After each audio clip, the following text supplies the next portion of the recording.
Welcome to Bump Set Chat, the podcast where volleyball professionals come on and share their stories, experiences, and advice. And today, Jake Barreau, assistant head coach with the Michigan State Spartans.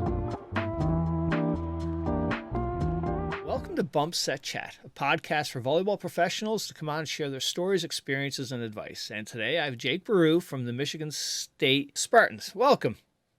Welcome. Yes, thank you for having me. I'm glad you're able to swing this and ready to jump into this. Yeah, let's do it.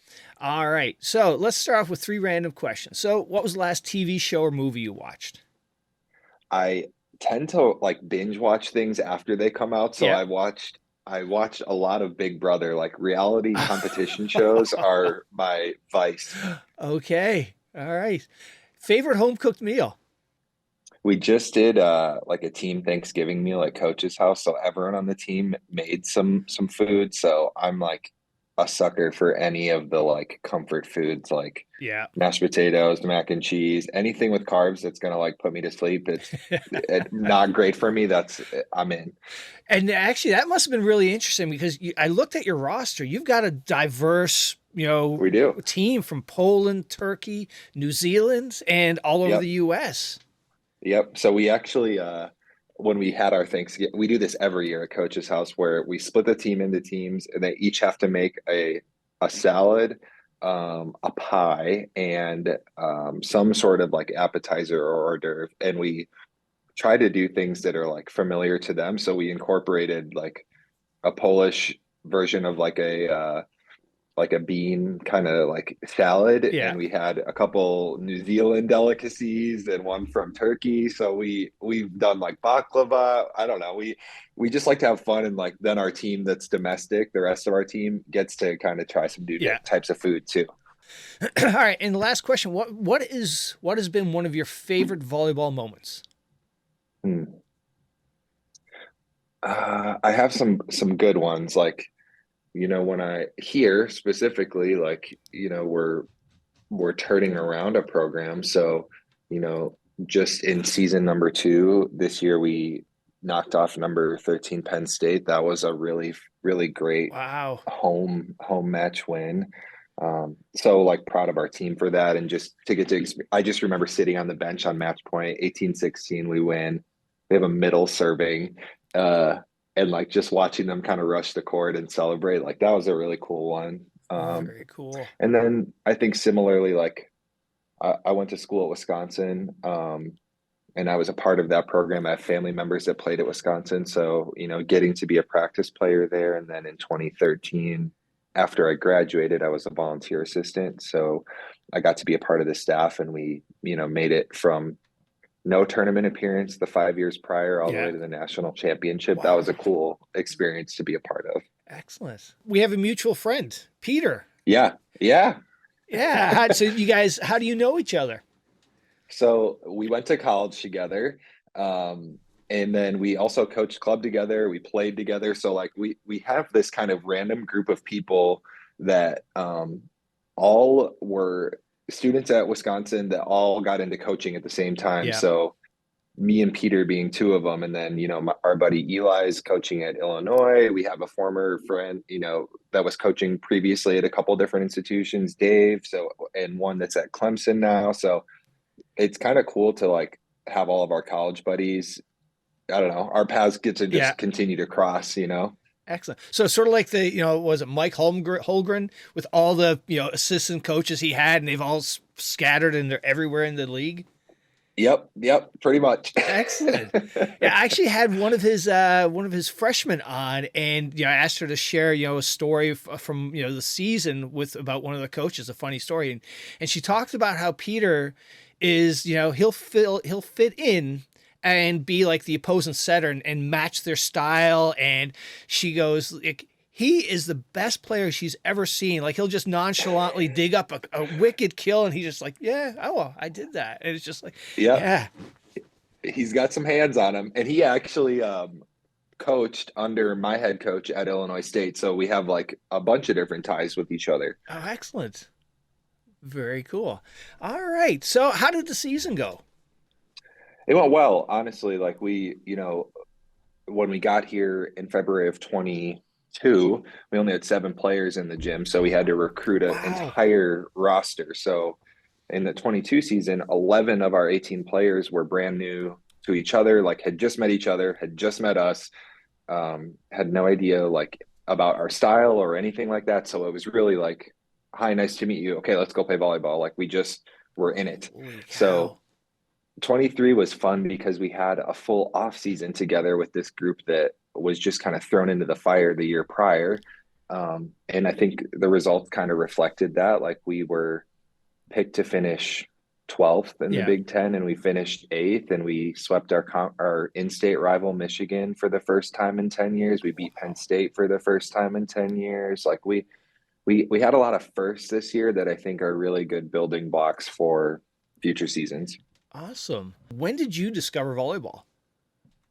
So, gosh, I think I was probably, I remember like when I was in 8th grade, I went to a super small private school, like from grades K through 8, there's like 150 kids, and I'm in a class of like 10 kids, including me and my brother. Yeah. So we did this like staff versus students volleyball game, and this is my first time picking it up. I come from a volleyball family. My mom's one of 4 girls that all played. 2 played collegiately. Oh, wow.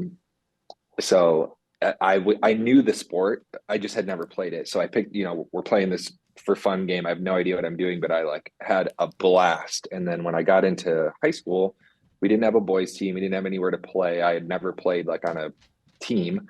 So I asked our girls coach if I could be a manager for the team. And she had been there for 20 plus years at the time. Her daughter played at Northwestern.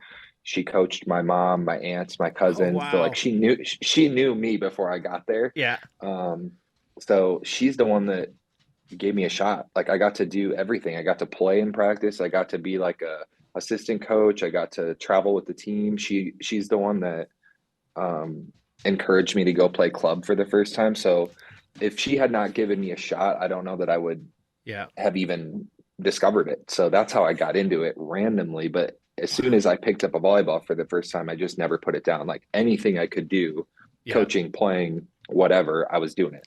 Oh, excellent. So now in your neck of the woods, where does boys volleyball rank in the hierarchy of sports? Yeah, we had like when I was in high school, it was a sponsored sport in the state. Like we had a state tournament. Like Yeah. there were teams as close as 40 minutes away from me. So I at one point I remember considering like transferring to a Madison area school so I could play. It just wasn't going to be feasible Yeah. travel wise and living wise, but it was present, and I ended up playing club for 3 years in high school in the Madison area. And even here in Michigan, it's just became a state sponsored sport. There's a club in Lansing here that has a boys team. Um, so it's growing quite a bit, and Excellent. it was everywhere when I was in growing up. Like Yeah. Illinois has a ton of boys volleyball too. So there wasn't a lot of like direct opportunities for me. Yeah. Like I had to play with the girls a lot just to play, Yeah. but it was around. Excellent. And how important was, that club play for you to, keep going and participate in, later on in college as well?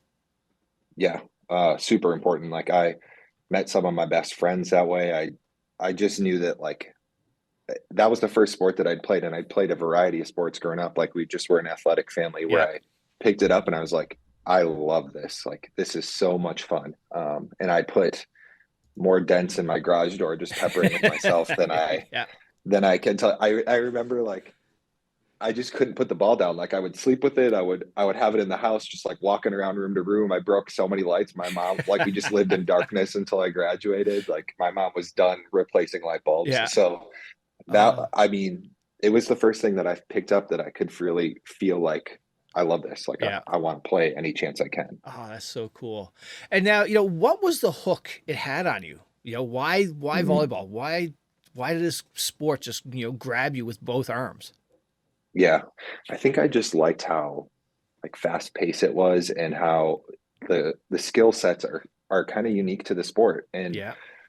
it just I don't know. Like I had grown up, like I said, watching my family play, so I think, well, like as soon as I had an opportunity and realized like, hey, I'm like not too bad at this. Like I can, I mean, at the time I think looking back at it, I thought I was better than I was, growing up, but but Oh, it was just, I don't know, it was just fun. It was an easy connection sport. Like I played both with, people that were younger than me, all hmm. the girls. I played in like this random adult league in my hometown because that was all I had. Like Yeah. I just looked for it. There were opportunities and it was an easy way for me to connect with Excellent. anyone. In Wisconsin on the men's club, you played libero. Were you Mhm. always, was that sort of you just walked in and, hey, I can be this, or you sort of like you like that spot, that position to start with? No, I actually tried out as an outside hitter my freshman year, and I'm coming from nowhere. Like I played for a small club. Like we didn't go to nationals. We didn't Yeah. have like this. I didn't have the same connection with like the Madison, Milwaukee guys. So I almost got cut from like the from both teams my freshman year because I'm 6'2", but I'm not a blessed jumper. Yeah. So I remember I almost got cut. I think they like threw me a bone and put me on the, B team Yeah. just to put me on the team. And then I made the team as an outside. They moved me to libero, and I played libero some my 18th year, but I was always kind of made to play outside because I was taller, Right. But um, yeah, that freshman year of college was the first time I transitioned like full time to libero, Oh, and nice. loved it. Yeah. Loved it. I guess you loved it so much, you got the Big Ten Men's Volleyball Association Defensive Player of the Year. Yeah, yeah. Yes, it was a cool award to receive. Like men's club is such a unique, it's such a unique family because it's not organized. Yeah. It is, but you like coach yourselves, you play yourselves. But I also think that was like the beauty of it. Like we got so close with each other. We loved just like pick up and messing around. Like it was easy for us to just try new things because we were running it ourselves. Right. Yeah. So it was a fun environment. I was blessed to receive a couple of awards along the way, but I mean, that's where I truly got better at the sport, just being around such high level players. Like we had, I mean, pretty much half the teams in the Big Ten had former Division I varsity players on Yeah. them, or players that had left, different colleges to come play Oh, club wow. back, near home or something. So it was a very competitive experience and I loved it. Yeah, I could totally see how it would be fun because it's like it's all of your own project. It's like everybody Yep. has skin in the game. It's not like, it's okay, here's the coach and he's running everything. You guys all got to figure it out yourselves and coordinate and schedule everything. Yeah, I think that's a good way to say it. Like our investment was just different because we paid for it. We organized our own travel, we planned our own practices, we ran our own conditioning, we made our own lineups. Like it was us. Yeah. If we were gonna succeed or fail, it was 100% us. Nice. And then I saw you played professional in Texas. So yes, this was kind of during COVID. Like there's two separate kind of leagues that go on throughout the US. The VNL, or I'm sorry, the NVA and then the VNL. Yeah. And there's a variety of teams throughout the country that, have men's and women's teams. So when I was coaching at Oklahoma, there was a men's team in Dallas that I got to join for, it kind of lined out during COVID. Yeah. That was, we weren't allowed to travel a ton for recruiting. So I had some extra time to go play whenever I had free time. So joined them, got to travel for a couple tournaments. And, we have a couple similar teams here in Michigan. Like there's 3 or 4 teams within an hour of me here, which is kind of fun. Yeah. Oh, very cool. And the whole COVID experience. So you had to play full, mask and everything like that. I don't think we did. We were kind of nearing the end of like of the mask mandate at Yeah. the time. So, it just depended where we were. Like there were times when we had to train and compete in masks. There were times when we didn't. Yeah. So it just kind of depended. Yeah. That must But have been. I definitely had to coach with a mask when I was, at Oklahoma. That was a unique Oh, experience. I bet. Yeah, like I can't imagine, we're in the middle of this pandemic and you're trying to run a sport and, all the protocols in place where playing a sport in a mask cannot be fun to begin with. Yeah, it wasn't that wasn't so bad. It was really just the like limitations with at the beginning nobody knew. So we were all, wearing gloves and sanitizing balls and Yeah. training in really small groups. So like I remember that first season, like and the contact tracing was so um like it was so intense that Yeah. I don't think we had it. Like we opened up Big 12 season with Texas at home and we had like our first team practice the day before because that was the only time we had everyone available to us. So it was a lot, but everyone was dealing with it. It wasn't unique to us. Right. So Yep, that's true. So yeah, what made you, get into coaching? What was the bug that bit you and it's like, all right, I like this. yeah. So when I was going through school, I was studying business and that was my plan was to stay in business, get into nonprofits. Um, and as I was going through my undergrad, I was kind of just slowly like the hours spent on school were slowly teetering towards hours spent on volleyball. Like I was playing on our men's club team. I was coaching our women's club team. I was coaching youth club teams, and I was coaching at a high school, 10 minutes away. So I just remember like I had a phone call with my mom once, and she was just like checking in, asking how school was going, and I was really just talking about how volleyball was going, and she was like, "Are you even going to class?" And I was like, "I mean, kind of.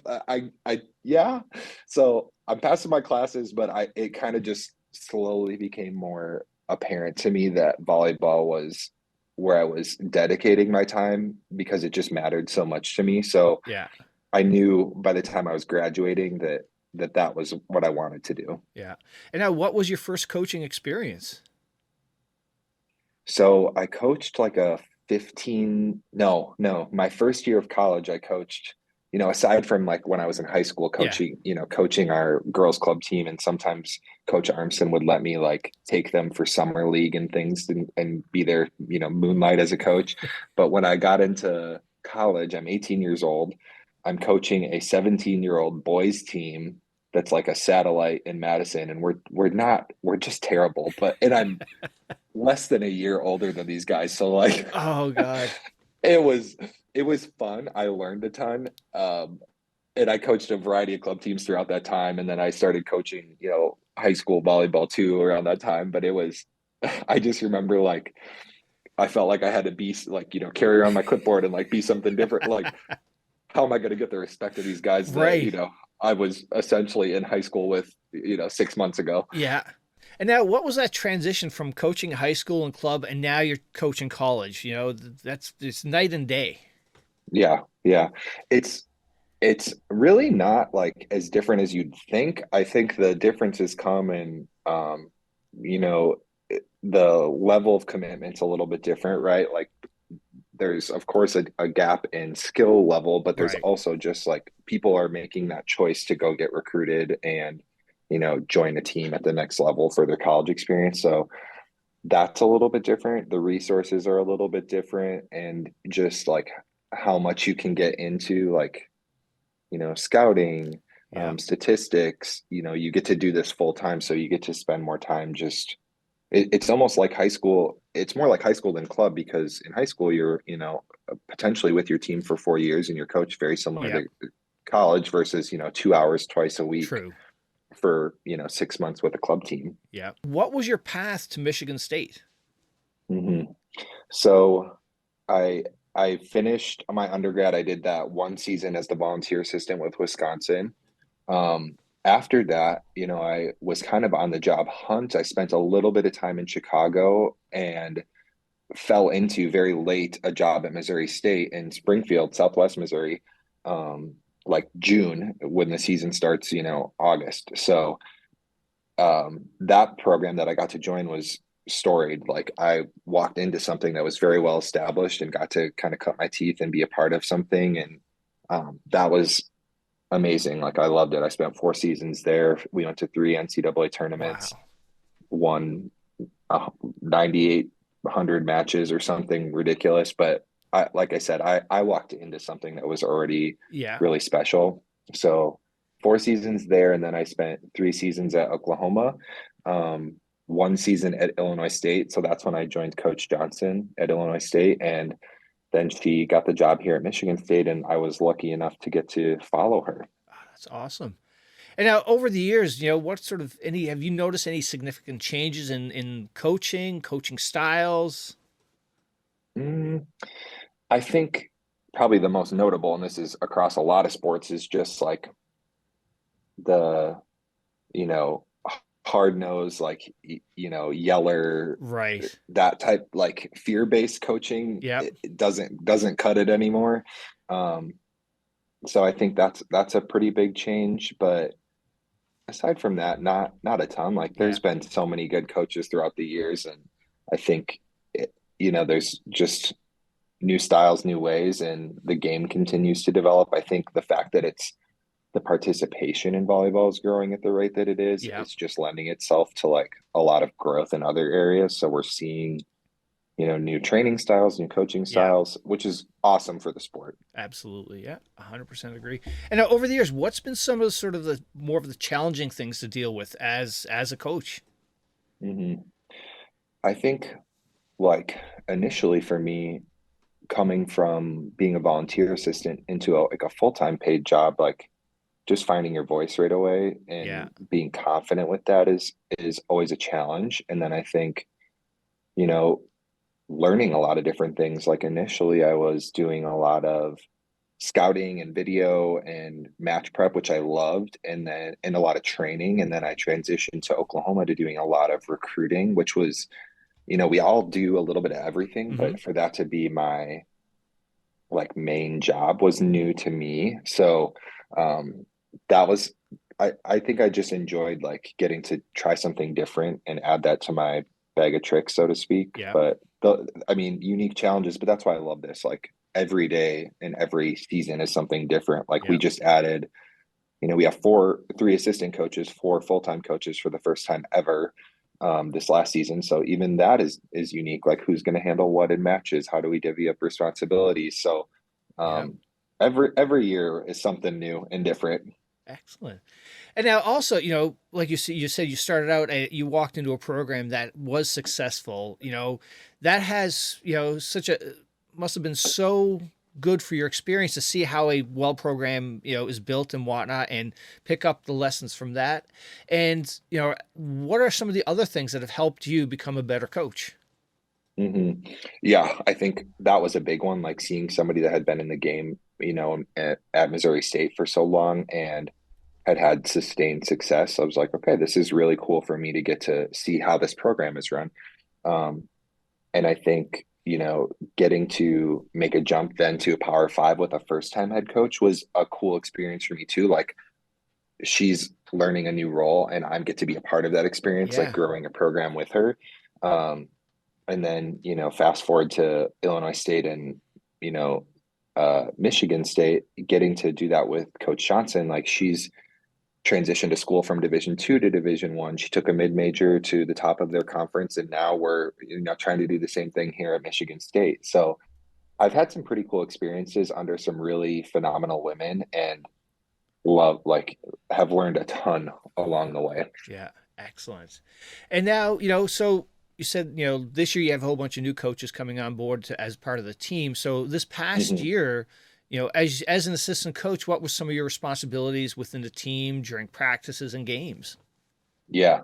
So I spend a fair amount of time with our passers and defense and our liberos, but we kind of all train a little bit of everything, just the way we structure things. Like, yes, there'll be like if someone were to take the liberos the majority of the time, that would be me. But Yeah. um, I love the way we kind of structure our practices where we each get to be very involved with everyone on the team.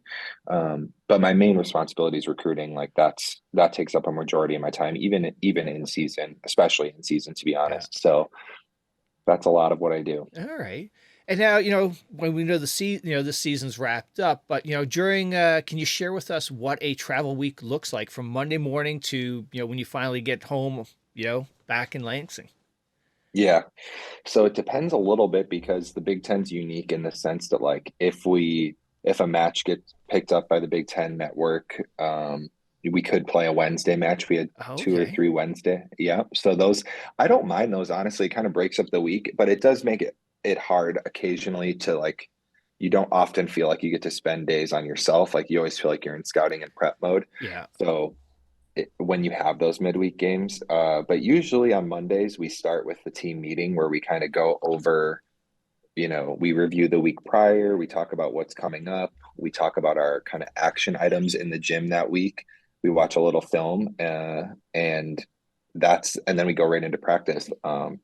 So we usually start our weeks out that way, and then throughout the week, there's a variety of different things that go on. But we're kind of spending those first couple of days on us getting ready for opponent later in the week if Yeah. we don't have a Wednesday match. And we'll typically we'll fly the day prior, and then we arrive at our location, we do our thing, and then we fly to the next one, and then we're fortunate that we get to travel in a pretty nice fashion, so we get to be back in our beds the same night we play. Nice.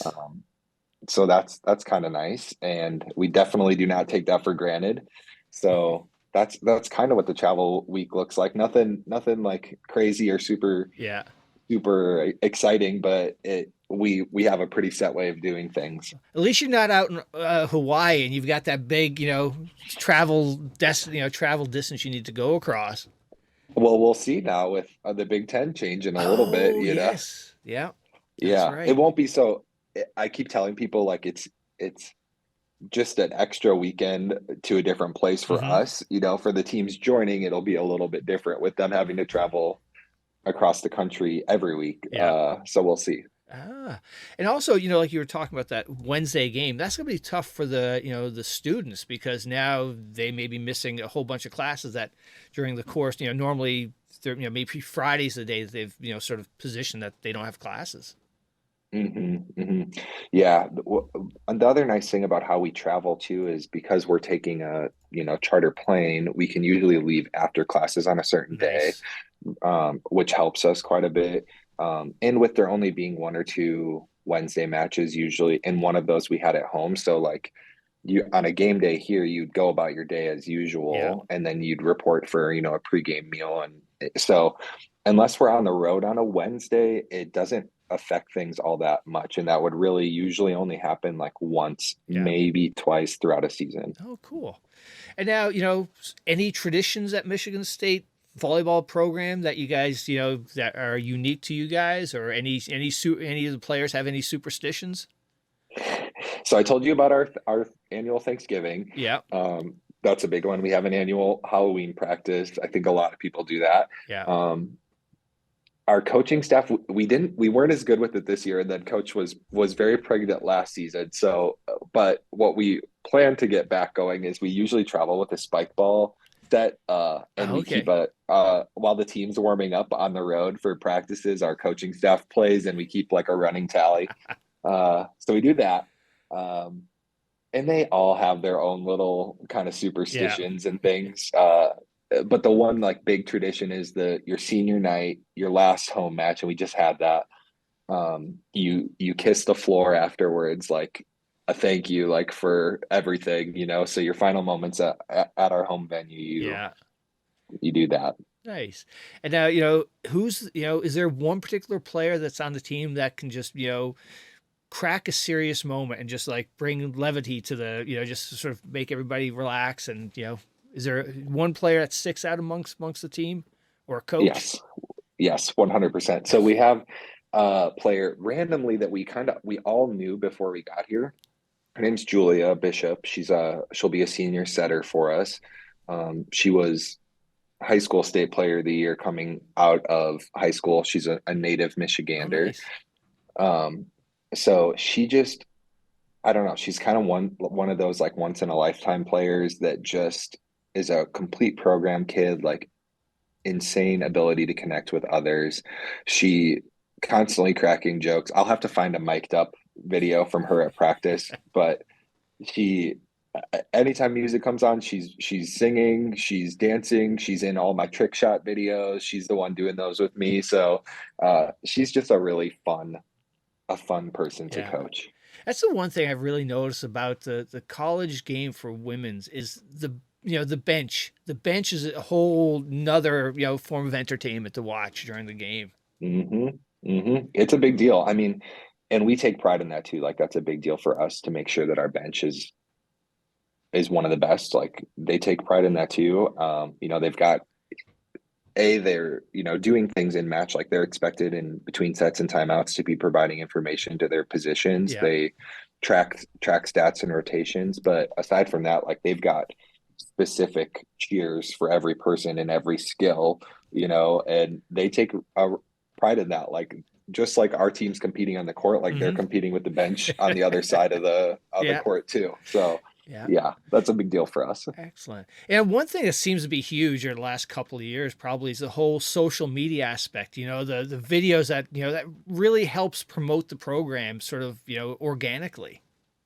hmm hmm It's so important, to be honest. I think that's where this generation is, Yeah. right? So that's where we're trying to meet them, but also it's a way for us to tell our story. Otherwise, especially like from a recruiting standpoint, it might be hard for us to get a conversation with someone or get a second conversation, right? So like the image that they have in their mind of us and who we are and what we do before we are even able to communicate with someone is really important. Yeah. So we try to be authentic, we try to be consistent, and get to show some of the unique things we do, insights into like almost like a look behind the curtain. So you Yeah. get to see into our practice gym and into our coaching staff and some of the unique interactions and experiences, because that's what makes us special. That's what we feel makes us Yeah. special. Excellent. And now, for those freshmen that are coming from high school to college, do you find they adjust to the college game fairly quickly? It kind of depends, honestly. Like, there's of course the random or like, the exception where someone just is such a gifted athlete that they come in and they're ready to go right away. Yeah. I think the biggest adjustment is usually the serve pass and the speed of the game. Like, it's hard to ever. I remember one of our freshmen came in and she's probably the best athlete in our gym. She's 5'5", got a 30-inch vertical, like lightning quick. Um, but she said, and you might have to cut this, but she goes, I just wasn't expecting everyone to serve piss missiles. Uh, like you see it on TV, Yeah. but that took her a while to adjust to, like Yeah. everyone just serves the crap out of the ball. And you just have that much less time to react to things. And same goes on defense and blocking, like every skill, it's just faster, more physical. And, you know, in our league, you don't get any uh fake positive reinforcement. Like you're gonna have to earn every bit of feel good that you get. Yeah. So Oh, awesome. And now, the other aspect of that, a lot of these players that are coming to college, their main game was really the club more so high school. So they've been playing with people who are at that same age. Now coming into college, you're playing with people that may be, 2 to 4 years older with all of that muscle, the training that goes along with it. So that, yeah, like you're saying, the speed of the game, probably the physicality of it as well, net jousts at the net and things like that. yeah, it just feels like you're a freshman in high school, like all over again. Yeah. Like you're there's the certain things like you don't develop until you have some time, you know what I mean? Like we Yeah. had a six rotation outside that passed nearly every ball for us. Very gifted passer, but I mean, her development throughout the year, we just knew like it's just going to take time. Yep. This is all so new to her. She's in a new country, and she's 18 years old. Like it's just going to take time. Yep. Adding on to this, I bring this up with a lot of the other coaches that have been on is you take these players that are coming from the club where they're the stars, they're the starters, and now they're into this, that freshman role where they're, probably going to be coming off the bench, and making sure you don't lose them mentally is got to be, an hmm important thing that you guys build into, to the coaching. Yeah, and we try to be very transparent through the recruiting process, and most of them know this, but it bears repeating. Like Yeah. every person on your team was a star wherever they're coming from. And there's going to be times when you're upset and disappointed and, you know, angry.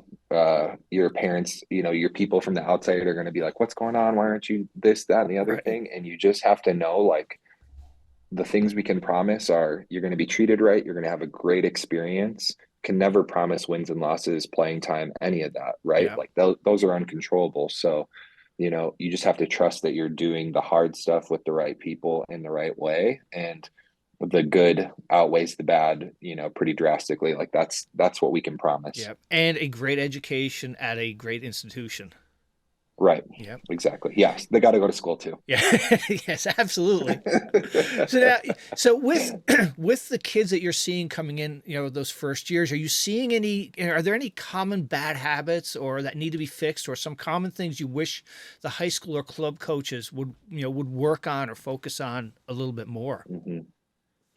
I don't necessarily think that I like things that I wish they would work on. It's just like unnatural constraints, like they only have so much time, and Yeah. they have so many things that they have to focus on, and they have to put the good of the team first. But I would say, like, you know, serving passes is there's a pretty big jump, right? Like the serving just tends to not be as tough at the high school and club level. Yeah. And blocking is just like a whole nother beast, because you're seeing people that can terminate with high level fast offenses across the entirety of the net for the first time. So that takes a long time to catch up. I think those are probably the biggest gaps. But and I think the nice thing about our international athletes is like they come in with a very well-rounded experience. Like they don't have 55 million subs. They got to Right. figure it out because they're playing six rotations. So, our middles that are domestic that have to serve and play defense, like it's a little bit like, their teammates cheer extra loud when they make a dig, and like our, Turkish and Polish middles, like that was expected. Right. So you will serve and you will dig the ball that comes to you. So I think their environment was different, not bad or worse. Yeah. Not bad or good, just different. So they've had a different experience with the sport before they get to us. Yeah. What happens now and for, next year? Does prepping for next season start now? Yeah. Yes, it does. Like I think coach was in our group message like within 48 hours, like spitballing ideas for our spring season, talking about how we're gonna level up our training and like all this, that, the other thing. Like that's how she debriefs, is getting into the next thing, and I love it.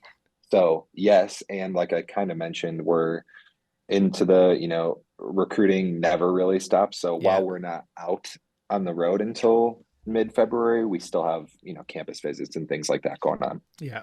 And now you hit a point there with spring season. So, these girls that are used to playing basically the high school, then, split, then club kicks in for that, that next half of the year. Now that the season's over, what is spring season? Is that where they can actually, you guys can coach them and there's some scrimmages happen as well? hmm So they're just starting up finals, and then they'll have like a good 3, 4 weeks to like go home, decompress.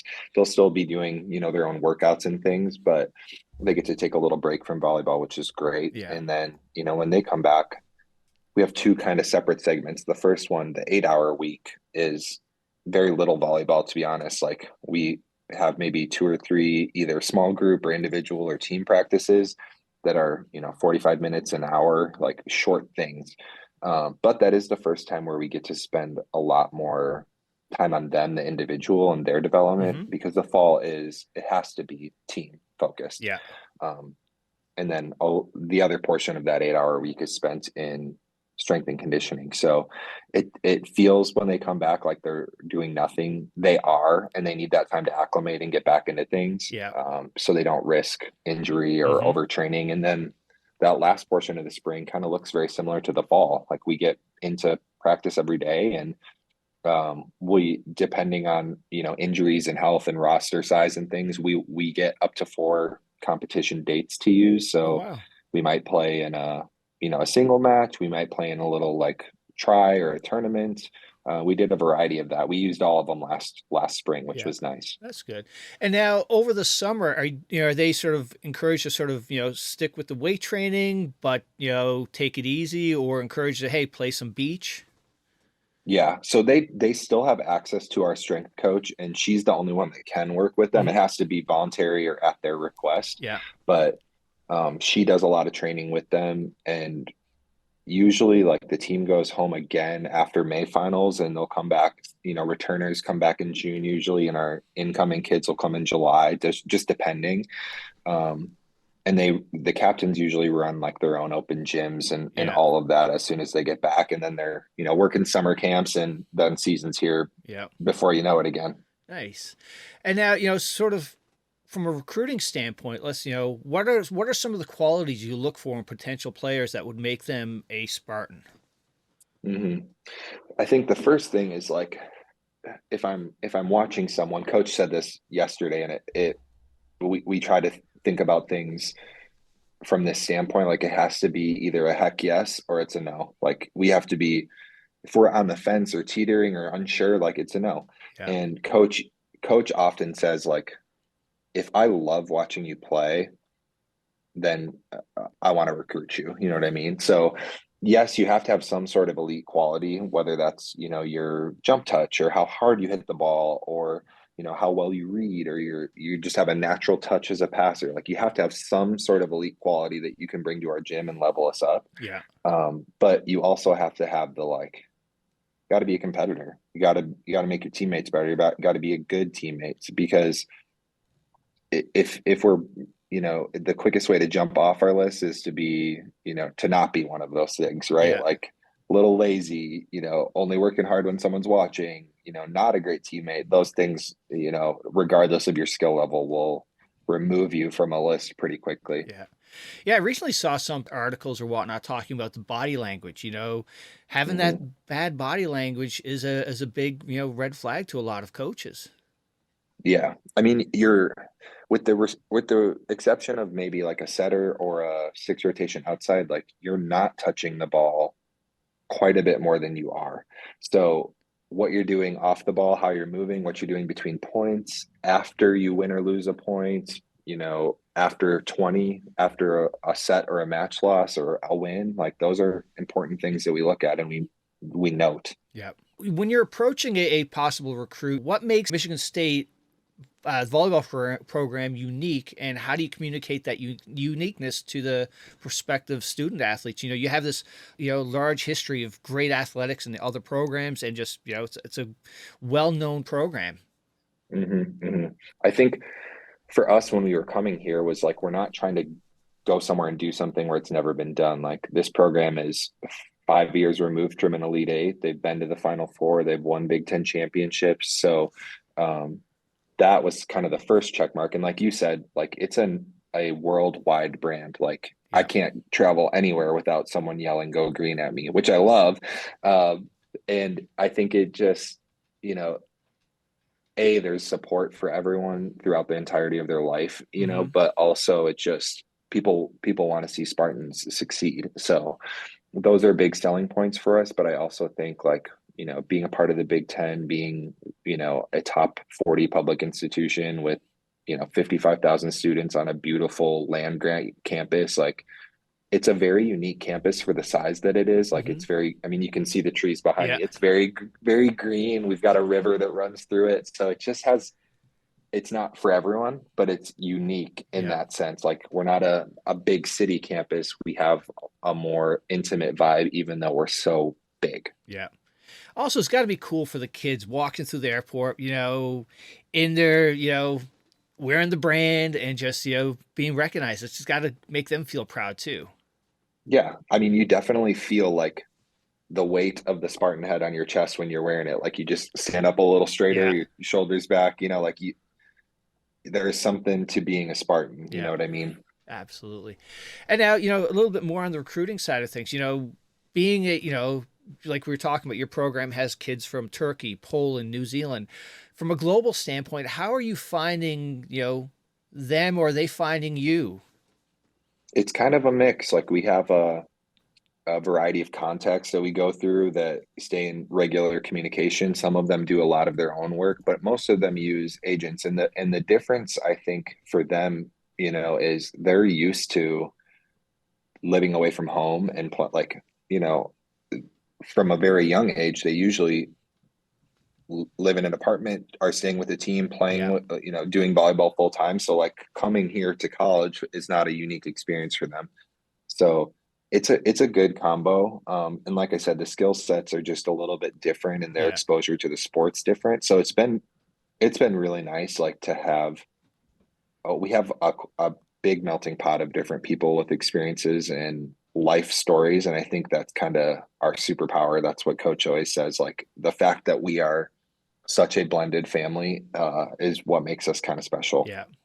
And then, on top of that, leadership is a huge, huge important piece of a successful program. And, with, you have 4 years, how are you looking for your identifying leaders, in that second year, third year, or that you can just pick a leader and it's like, okay, that you guys, we need a few leaders on this team. hmm I think that's what coach does at a very, very elite level. Like everyone in our program has varying leadership roles throughout their time. We have a leadership council throughout season that rotates every week. So, and everyone is a leader in a unique way. You know what I mean? So Yeah.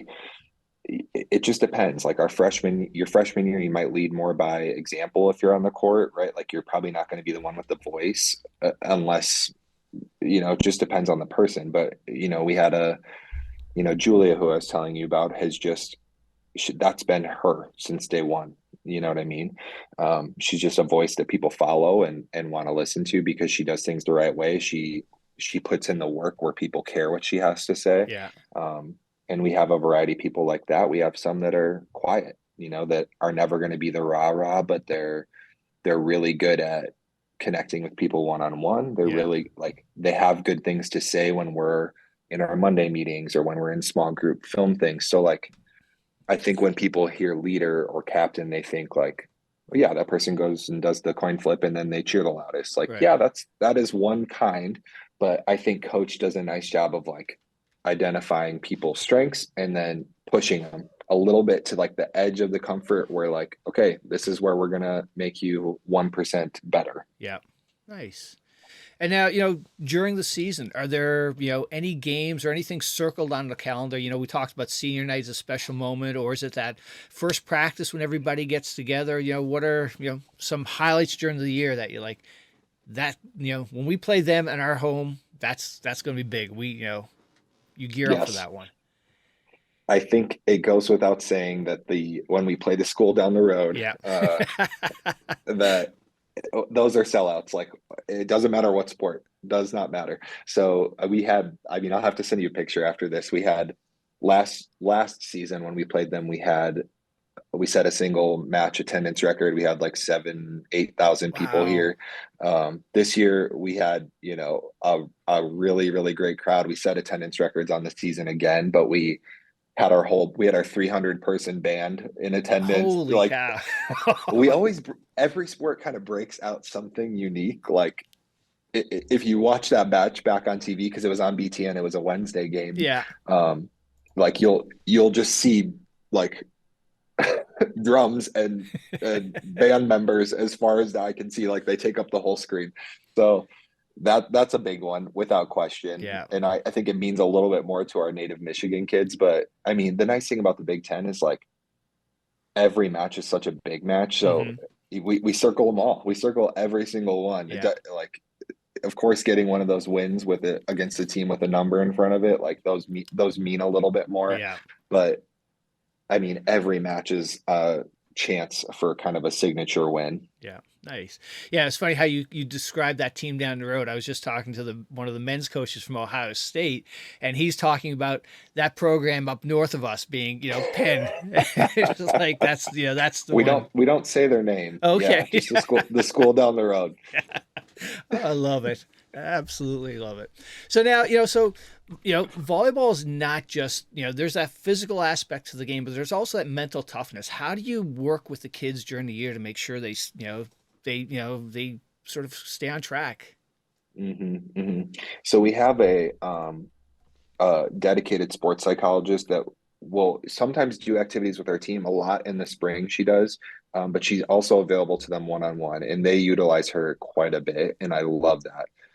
The other thing that we did this year was we hired his name's Seth Mikowski. He owns or runs Poison Pawn Chess, and he works with a lot of NFL quarterbacks. He works with a lot of different types of professional athletes. Actually, I have it right here, a chessboard. Oh, okay. Uh, but we utilized that all summer and all season. So really, it was a way for us to like establish a process for making decisions, Mm-hmm. to problem solve when you're behind in a game, or quickly like, okay, you have to assess your threats, you have to find where you can attack, and then you make a move, and you just keep doing that over and over and over again, because it's it's harder to beat a process than it is a person. So we felt like we've always kind of felt like our processes and our systems are our strength, but this was just another, like, a unique way to reinforce it. So Yeah. they play chess for 10 minutes at pregame meal on every game day. Oh, nice. um, they each have their own little travel kits with little magnetic pieces Yeah. that go everywhere with them. Like, that is understood. Like, you always have your iPad, you always have film, and you always have your chess set with you everywhere we go. Oh, that's awesome. And speaking of, film and iPad, how big is analytics to, to the volleyball program? It's pretty big. I mean, we have a full-time technical coordinator, and that's all she does. Oh, wow. Um, and she's phenomenal. But it's just another way for us to like break down information. Like, we can see something on film and our eye can tell us one thing, but the numbers might tell a different story. So we use it to reinforce decisions. We use it to make different decisions, to, lineup choices, to in match adjustments, everything. And it's important for our players for, understanding the roles too. Like, you Yeah. have to know where you're at and what the gap is. Um, it, from a number standpoint, like, it's not a feeling situation, it's black and white. Yep. I had a coach from the West Coast men's program on. He was talking about during practice, the players are wearing sort of the tracking device, monitoring their heart rate and everything like that, how many times they jump, and they said that was interesting. They got some interesting statistics out of that. Like, the setter's the one that's doing the most jumps out of the whole thing, and making sure everybody's at certain levels and they don't push them too Yep. hard and things like that. So I thought that was very interesting. Yes. So we have a system called Catapult, and our health and wellness team, like our athletic trainer, our strength coach, our sports scientists, and our, like, team doctors and anyone that's involved with their wellness, kind of monitor that information. So we get a report after anything we do, like a Oh, weight wow. session, a practice, a match, where we can assess their load. Like, we know what an average player's load should be throughout the week, but our sports scientists will come in with information and say, like, at the end of a training week, like, okay, you know, such and such player's load was way higher, or their hard movements were very, very different during Hmm. this match. They stepped them up in set 2 and 3. Or Wow. like, they might recommend, like, hey, these players player loads were quite a bit higher than they normally are. They might need an extra day off, or we might Yeah. need to tailor practice a little bit. So we try to use the information to just tailor our training. So we're training to peak, but we're not Yep. overtraining and risking injury. Excellent. That's very cool. So now, over the years, what's been some significant lesson you've learned as a coach, and how's it influenced your sort of your philosophy? Mhm. Gosh, I have learned a lot. Like, I think at the beginning of my coaching career, like when I was, the 18-year-old coaching the Yeah. 17-year-olds in the high school, like, I was that player that was like overly animated, or the coach that was like, and I think players like that, but it's not sustainable, and it's Right. hard to be consistent, Hmm. so I think that was something that I learned. Like, I still want to be me. I'm a very high energy person. I want to be, their biggest champion, but I also know that I have to find a level that I can replicate day in and day out. Yeah. So that's probably the biggest one. And like, how lucky we are to get to do this all day every day. Like, this is my profession, volleyball. Yeah. Like, I don't think there's a day that I don't like wake up feeling grateful for Yeah. that. It's got to be so cool because you're impacting, these young kids' lives who are, living their dreams, playing their sport they love, and traveling. It's just real got to be an Hmm. amazing experience.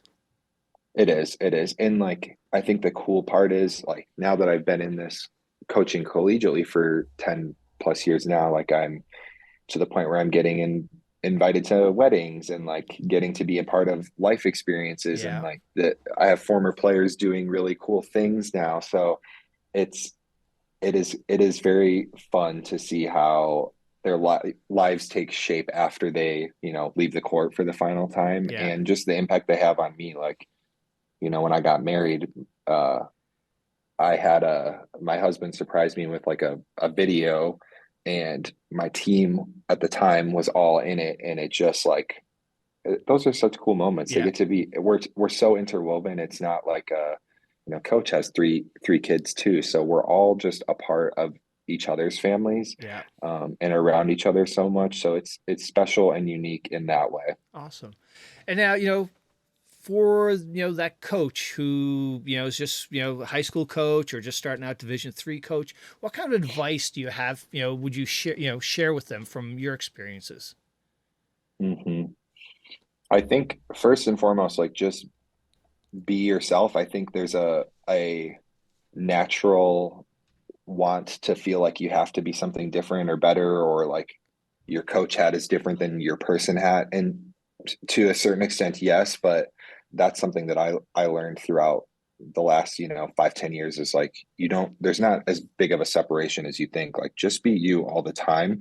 um I think your players appreciate that. It's easy for you don't feel like you're morphing in and out of something, and just take advantage of any opportunity you have to learn. Like, there's so many cool resources out there, and like I mentioned, the sport's growing at such a high level. Like, Yeah.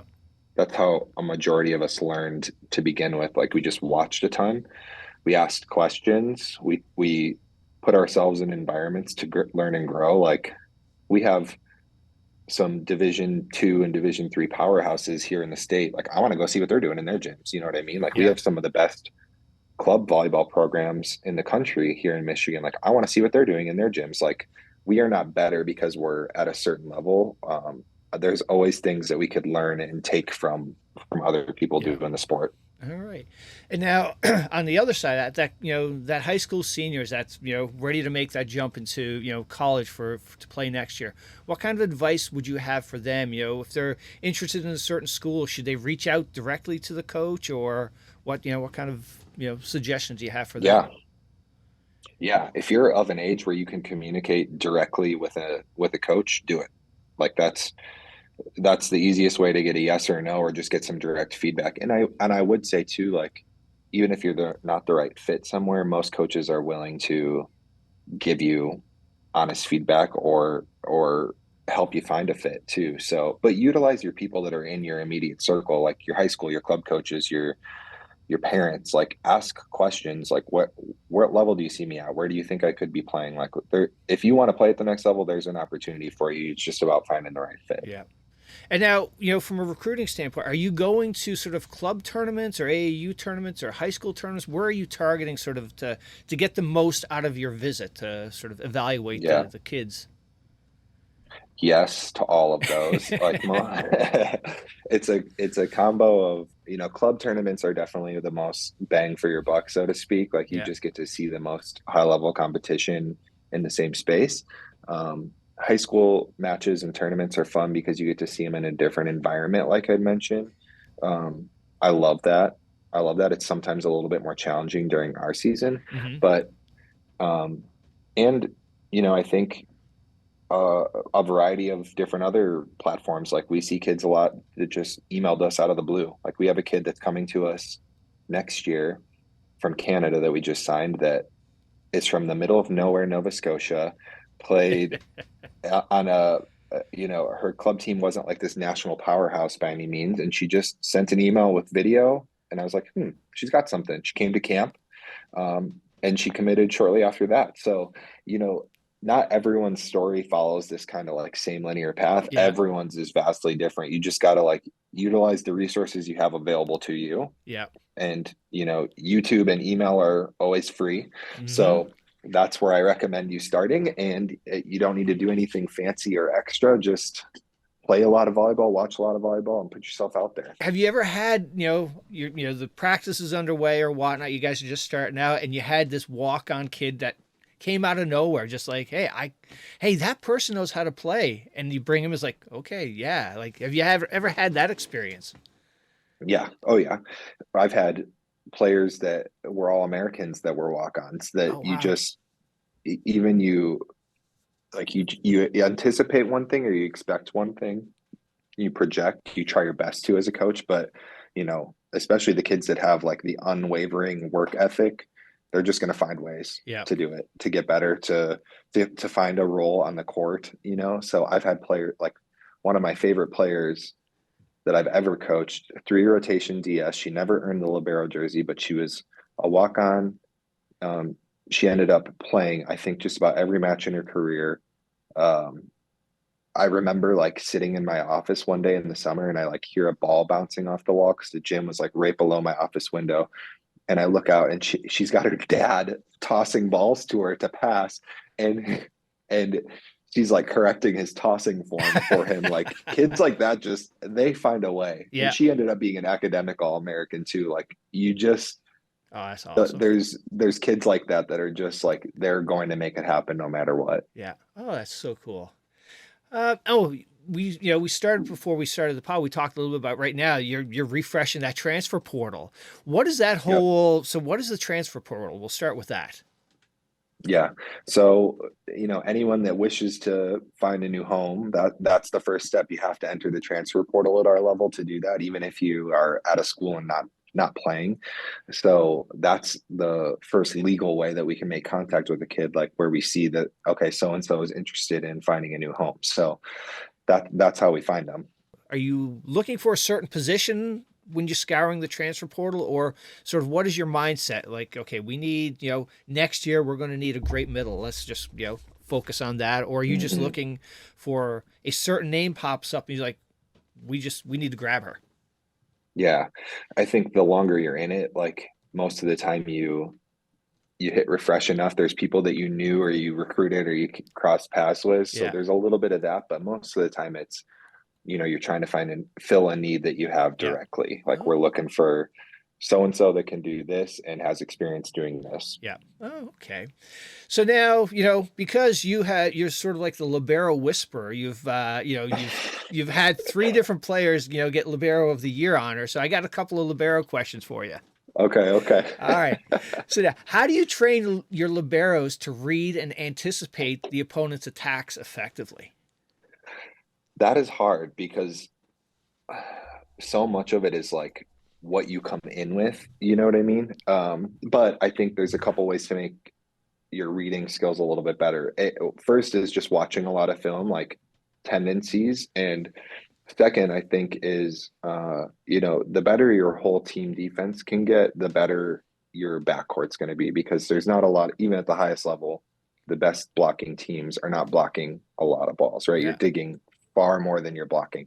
So having a team that's disciplined as blockers is going to make your libero that much better. If you're sloppy at the net, it's just going to be hard because there's lots of seams and gaps and you're not quite sure where you can fill and where you have kind of green light to go take space. So we try to make sure our full, like kind of again, our system and our processes lead to a pretty clean system for our Yeah. libero to have green light and take space. So she's, and from a serve pass standpoint, we want her to be the captain, the one that feels free to make choices, and we'll just equip her with the knowledge and the info to like, okay, here would be a good alternative option. Here's a good place to make a shift. Here's when, so she feels empowered to go Yeah. do that. All right. Second question. So, what are some techniques or fundamentals that you emphasize when coaching the liberos on their passing skills? I had a coach from the men's team talking about their platform is more relaxed rather than that traditional, okay, keep your arms straight, because when you're sort of more relaxed you can react quicker. Mm-hmm. There's so many different ways to teach passing too.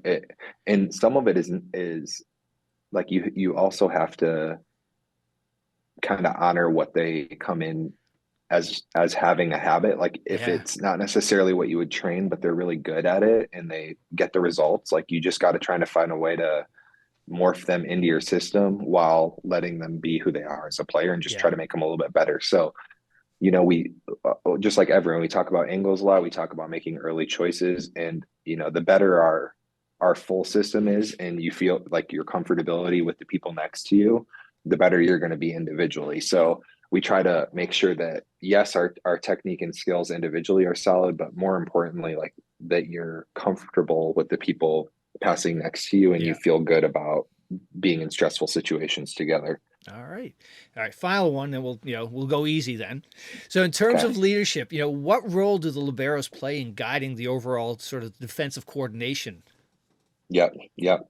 Our libero is really the one that makes all of the backcourt changes. So, we don't like to allow, we're pretty quick with our backcourt changes, and we're lucky that we have pins, in our system currently that allow us to make shifts. So, after a 1 or 2 points, she's quickly going to make a change to make a server have to do something different, but that's her responsibility. She also makes calls. Like, we have a scout and of course a plan going into a match, but she's the one that gets to make calls in and out of certain types of defense. Mm-hmm. So she's got to be that person. And liberos, you don't, you're the unsung heroes. We all know that you're not going to score any Yeah. points. You're not going to, aside from the service line, but you get to influence our offense by being a great out of system setter and giving great calls to our attackers when you're covering, and giving them the confidence to take swing after swing, because you're going to try to save as many of those blocked balls as you can. So, Yeah. that's, you just have to take really, really big pride in those things and being an elite passer, because none of them are like the sexy skills, you know what I Yeah. mean? So you gotta love the grind and love doing the not so fun things. Yeah. Yeah. Because, when you're in a gym, nobody really hears the libero. When you're a hitter, somebody, you can snap around, you hear that ball hitting off that floor. You're just like, oh, Uh-huh. yeah. Yep. Yep. Yep. Oh, so overall, what do you think? What's your opinion on the state of the women's volleyball game, today? hmm I mean, it's like I mentioned, it's growing at such a crazy rate. Like, I think this year more than any other, we've seen attendance records being smashed across the country, which has been amazing Hmm. for our sport. And I think that's not going to be a one-off. I think we'll find that continues to grow. It's the most participated in sport for youth. So things are looking up from a just a growth standpoint. I think the resources and money are going to continue to follow that, because that's where people are choosing to spend their time. Yep. So I love that, and I think the game's just continuing to get faster, more exciting, more physical. Um, it's just it's just fun. It is just fun to watch and be a part of. It really I, is. It's one, like, no knock on basketball, but volleyball is such a impressive and fun sport to watch. The longer rallies, it's just hustle. There's very little downtime. It's mhm, it's just, I think it's just one of the better sports to watch. I would agree. I'm a little biased, but I agree. Yes, I am too. So now, back in 2016, you won an award, American Volleyball Coaches Association 30 under 30. What was that? I think I just happened to be under 30 years of age and get at the time and get selected for an award. It was kind of just a result of our I like I said, that was a program that I walked into that was already achieving at a very high level, and I was fortunate enough to be a part of it. So Yeah, I got a fun award to be kind of recognize our team success too. yeah, excellent. And now, from the charity side of things, what kind of charity work are you involved with? I was pretty heavily involved when I was in Oklahoma. And it's been hard because we've moved quite a bit. My family has moved quite a bit in the Yeah, last 2, 3 years. Like, this is the first place I've been for more than a year and a half in a while. So, um, I was a part of Big Brothers Big Sisters. I loved that experience. My husband and I were working on a board of directors for an activity center for adults with disabilities and additional needs, and we were able to kind of interweave that into what we did with awesome. the volleyball program, which was cool. And here there's a lot of opportunities for giving back, and I think we tried, that's one of our core values, is serving, and of course, like, the obvious is community service. So we try to use the fact that we have this pretty special and unique platform Yeah, to give back to our community. Like, one of our players, they just sent a picture this morning in our group chat. Like, she designed a t-shirt for a big community outreach effort. Like, all of the Spartan athletics department is doing a big giving back event here this next week. So she's the one that got to design the gear for it. Oh, nice. And now, away from the court, you putting the whistle down. What are some of the things you enjoy to do? This is pretty boring, but I love to play volleyball. Uh, Imagine that. I know. I play any chance I can get. I like. I think our staff here jokes like I go home, I eat, I sleep, I play volleyball, I coach volleyball. Um, but I love to do that. I love to do like I think I'm just an old man at heart. Like I like to eat my dinner at 4:30, go to bed early. I like to play volleyball. I like to go like thrifting, find deals. I like to, do home projects, Yeah. all that stuff. Ah, That's the extent of my existence. And I guess I would consider myself a bit of like a foodie. I'm not a cook by any means, yeah. but I like to eat. Yeah. So any new, restaurant or place around town, I'm Nice. probably down to hit it up. Now, is your husband as much a fan of volleyball, or is he the sort of like the yin to your yang? No, we're a volleyball family. He coaches as well. Oh, So excellent. he he coached collegiately the last couple stops we were at different universities or colleges. And now he's coaching full time with the club here in Lansing. So we don't get away from the sport at all. And now over the summer, do you do any clinics or any camps for the younger kids? Yeah, yeah. So we host stuff here on campus. We'll travel some to do some camps and clinics, usually at like various clubs throughout Michigan or just surrounding areas. Um, and those are the big ones. Yeah. Yeah, it takes up a fair amount of time, but the majority of our summer camp stuff is here at Michigan Yeah. State. Awesome. Well, hey, Jake, thank you so much for doing this. Good luck on the transfer portal. And, Appreciate it. I but, gotta hit refresh as soon as we hang up. I'm sure you will be. But before I let you go, though, I got to ask you, like, past guests, shout out somebody who you think would have a good story to come on the pod in your circle or, people you've touched over the years. Yes, I think you absolutely need to interview my boss, Leah Johnson. All right. She's phenomenal and has a really, really good story. So I would recommend reaching out to her. All right. Now, is she going to get, Jake, why did you do that to me? Probably. That's the extent of our relationship, though. Awesome. I tell her that that's part of my job is to continue to put her out there. Absolutely. I will make her viral. Exactly. Well, thank you so much. It was wonderful to meet you and such a Thank you. fantastic story. Thank you. I appreciate you.